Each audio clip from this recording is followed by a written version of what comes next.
সামনে এক প্রাক্তন বিধায়কের লেখা একটি বইয়ের কথা বলা হচ্ছে।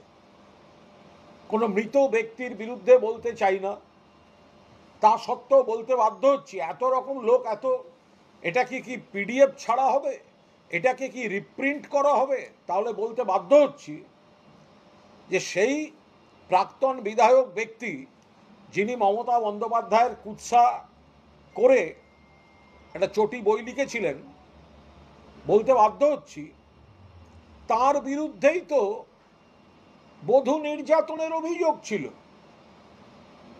এবং সেই পুত্রবধূ যার উপর অত্যাচারের অভিযোগ, থানা পুলিশ মামলা মকদ্দমা সব হয়েছে, তিনি একজন বিখ্যাত শিল্পী গৌতম ঘোষের অন্তর্জলি যাত্রা, যেটায় শত্রুঘ্ন সিনহা অভিনয় করেছিলেন, তার যে মূল চরিত্রটি অভিনয় করেছিলেন শ্রীমতী শম্পা ঘোষ।